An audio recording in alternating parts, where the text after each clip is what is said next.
Bom dia, senhoras e senhores. E como é que vocês estão? Tudo na paz?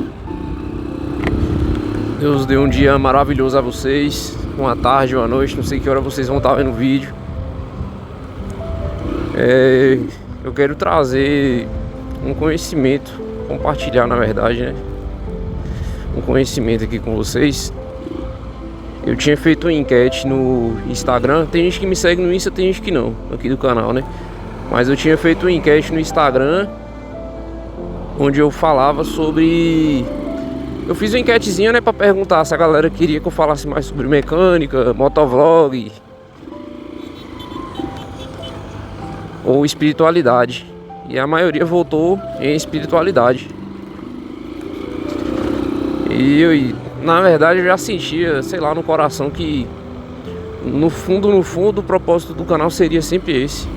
Apesar que sempre vai ter vídeo sobre mecânica e preparação, motovlog, entrega, mas eu sinto que é um propósito, sabe? Falar sobre Deus e sobre o mundo espiritual. E eu separei aqui um começo, vamos dizer assim.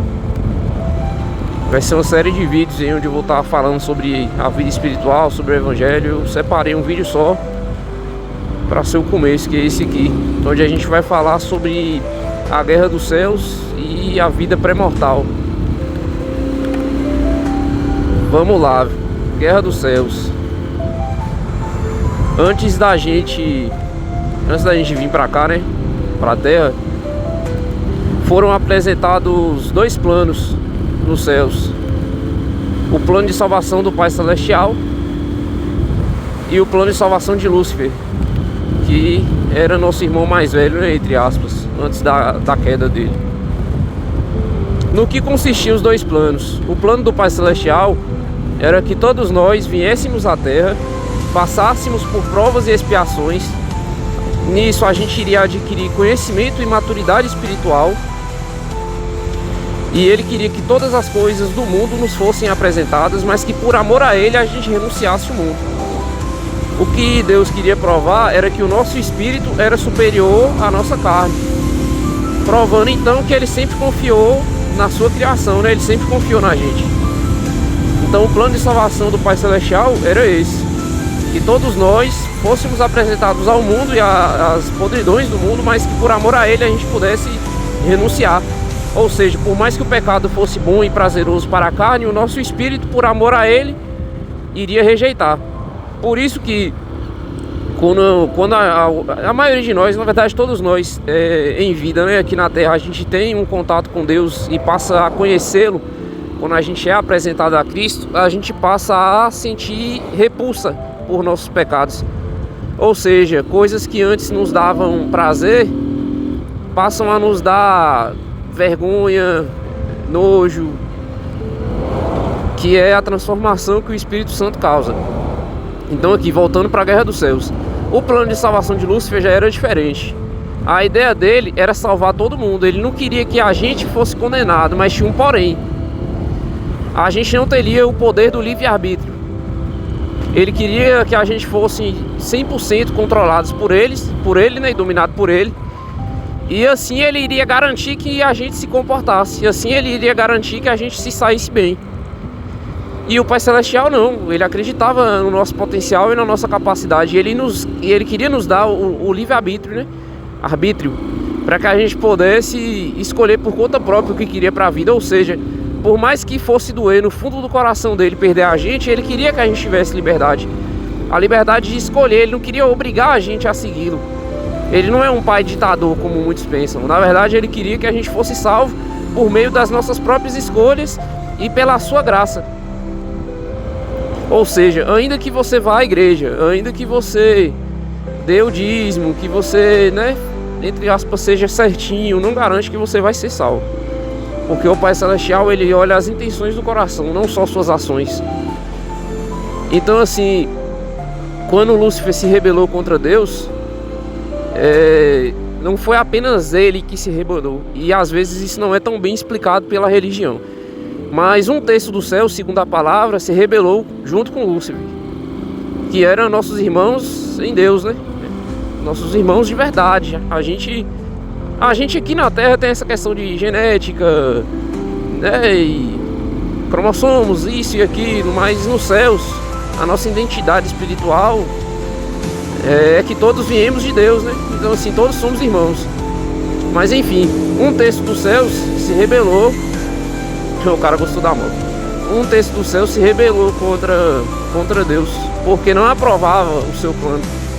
Porque ninguém queria que perdessem familiares, né? Pessoas próximas. Então assim, a ideia de Deus por um terço dos céus não foi aceita, porque ninguém queria correr o risco de ser condenado. E daí, quando o inimigo foi expulso dos céus, né?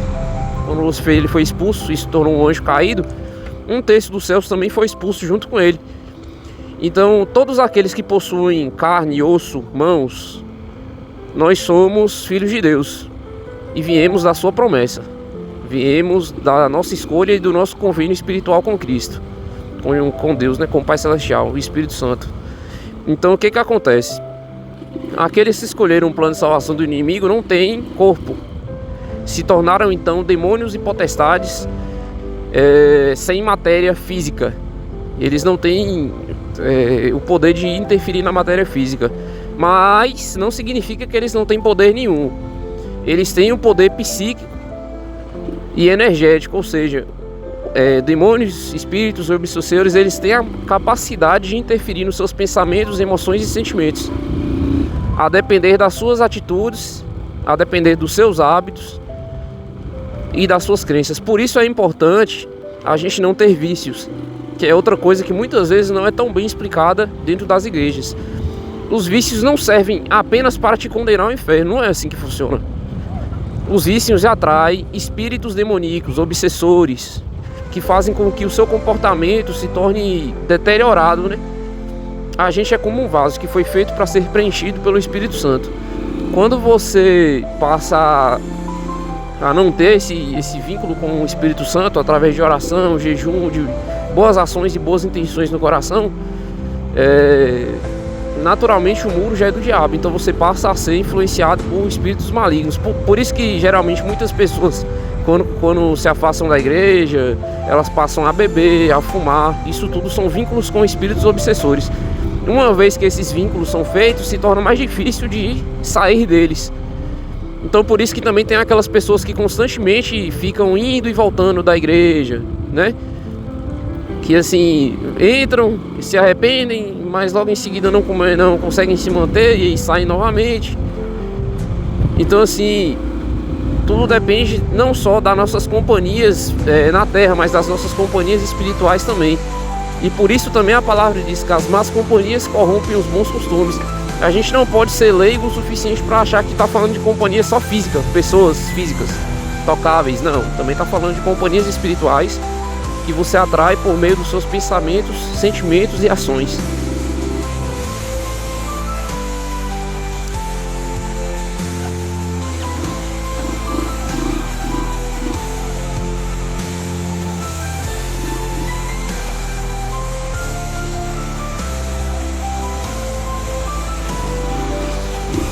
Então, rapaziada, eu queria, de certa forma, deixar claro a vocês que Deus, o Pai Celestial, Ele é nosso único Salvador. Foi Ele que nos criou e deu a vida. E eu não quero que pensem nisso sobre intolerância religiosa, né, como se diz hoje em dia.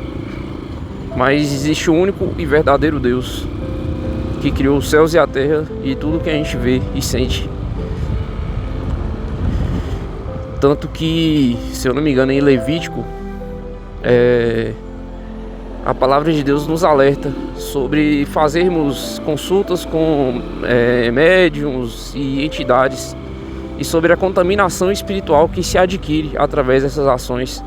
Antes de conhecer o caminho do Senhor, antes de ter um encontro com Cristo, eu já era do meio evangélico, eu cresci em berço evangélico.